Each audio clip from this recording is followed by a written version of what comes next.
Oh boy. So, if you're just tuning in, what you missed last episode was Anne doing a little bit of a voiceover, and then the coolest part of this game. Okay, not the coolest, but one of the high points of it. A Nobel Prize or a financial empire waits somewhere in a darkened room, in a dirty, derelict building. Yes, they got the actor that played John Hammond in the Jurassic Park films to do voiceovers for this game. Can you believe that? I mean, you wouldn't expect that from this caliber of jump mechanics, physics failing, gun dropping mania. But yeah, they actually had that going for them. That is one of their highlights. They had the real voice actor, the real John Hammond. Please speak up. And he did. He did. I'm thinking it might be almost beneficial maybe to throw the gun? Go for it! No.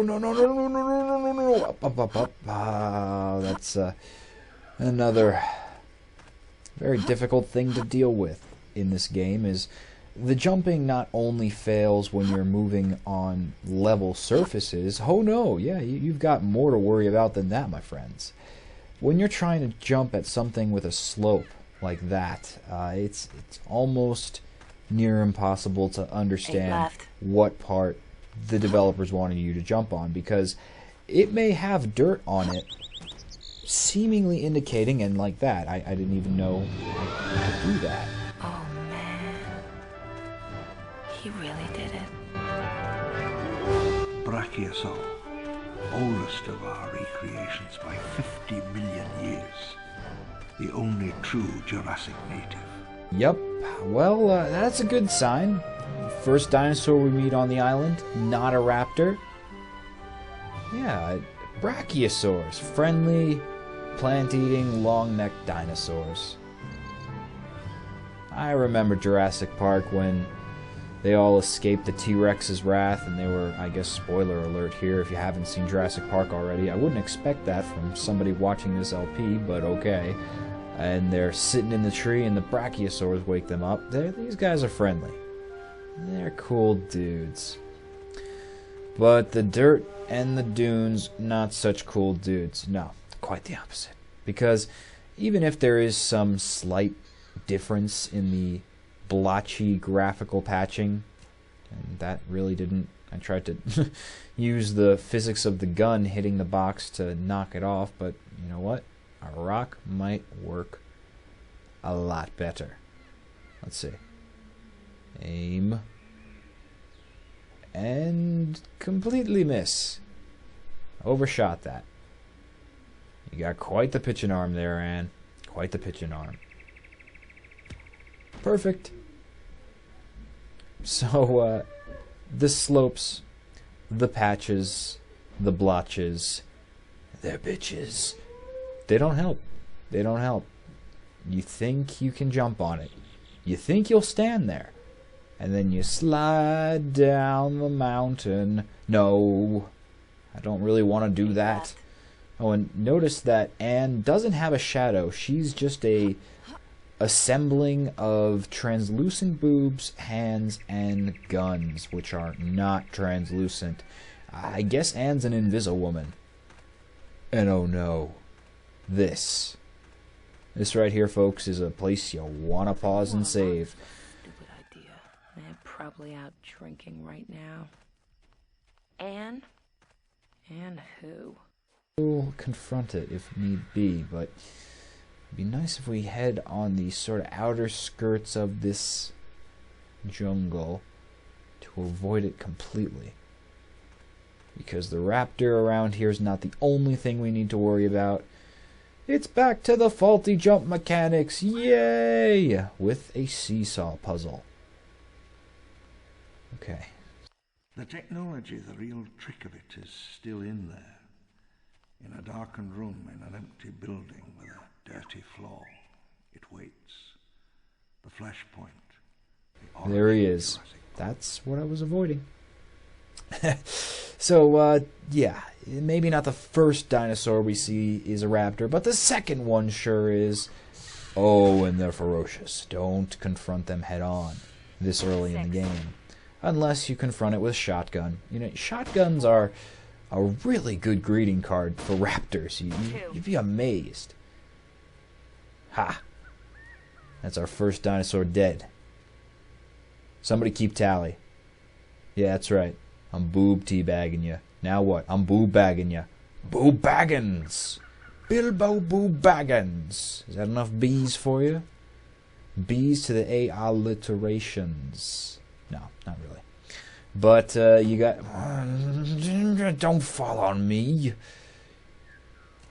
That's something you have to actually worry about, is sometimes guns will fire on yourself because you're holding them and you press up against a surface. Like this stupid pole which is glitching in the ground and I cannot grab it. Okay, so useless. Absolutely useless. But you don't want... No!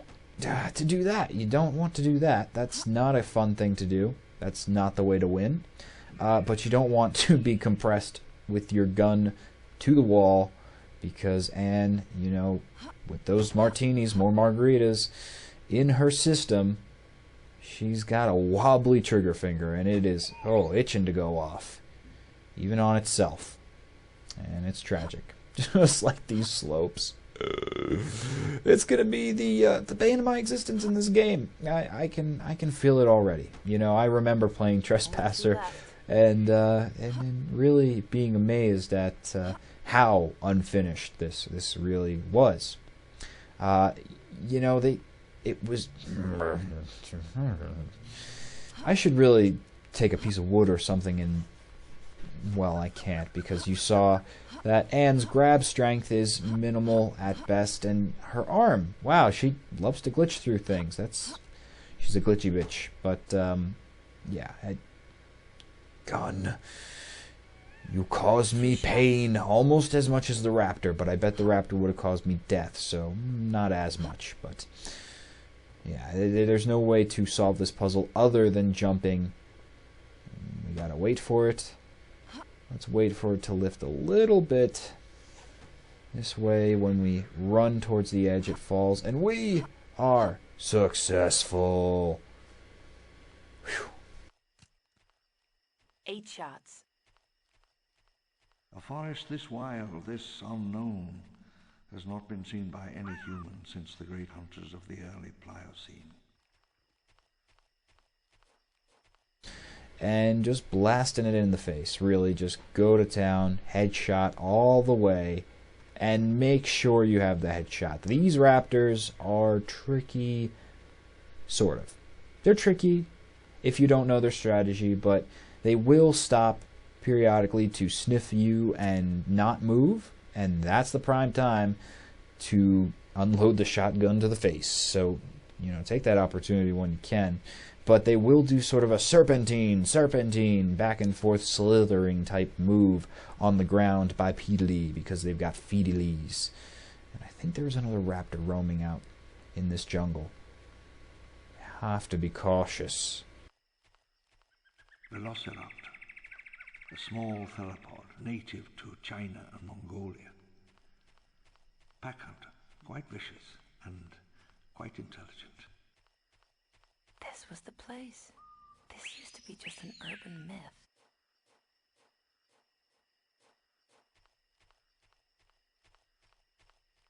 All we need to do is get to the metro, right? There's surely a train still working. I mean, this was Jurassic Park, John Hammond's main dream, a metro line. He's got to have solar generators and, you know, backup things to maybe some waterfall-driven turbine engines to power the metro. No? When does it get here? Anybody got a schedule? There's nobody on the platform, huh? Welcome to the city of Caution. Okay, that doesn't help. I guess maybe we should just see if the train got stuck up the way. That's a good thing. I wouldn't recommend you do this in real life, kiddies. I do not recommend jumping on a metro rail. And save at this point here. That will kill you and send you right back to the beginning if you do not save. Yeah, it looks easy, sure. It looks easy. It looks like a seamless jump over the wall like that. But There was loading in between there. There was edits. You don't even know. You don't even know. So you have to save. You have to save. You don't want to risk it in this game. It's just not the platforming preference. It's not Mario. Like I said, it's not Mario. It's not Super Meat Boy. This was wonky physics to begin with. An idea brought me awake one morning in New York. I almost didn't write it down. I believe, I want to say early 1990s, because 1980s sounds way too early for a 3D game, but I don't know. I don't know my history of games. What if a mosquito sucked the blood of a dinosaur 100 million years ago? The insect is then covered in tree sap, which, over the millennia, becomes amber. Oh, a stegosaur! The insect is preserved perfectly. But you see, and here's the clever part, wouldn't the dinosaur blood be preserved as well? He doesn't really like that we're holding the gun at him. He's like, hey, put that down. Hey, don't you rub up against me.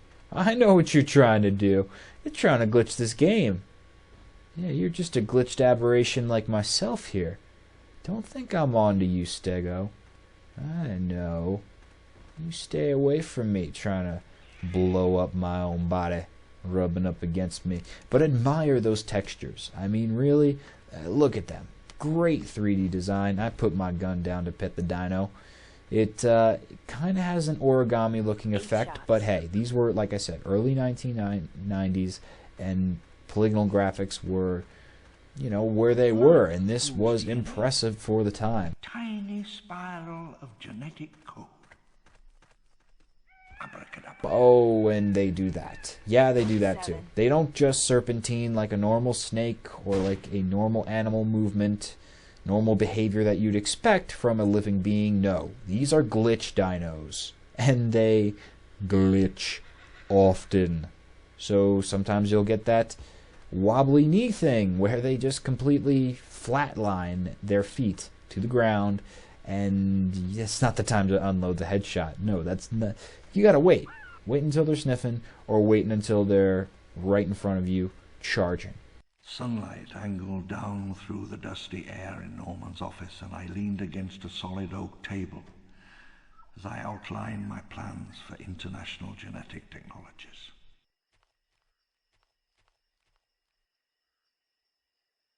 Now, can I knock down these boxes with this wood? I can! Eureka! This was a lot easier of a box puzzle than the other one. But we are coming up on the time limit. Not really a limit, but the time preference for people watching, because there's a certain cutoff rate of people's attention spans, and I understand that. So our adventures will continue in the next episode.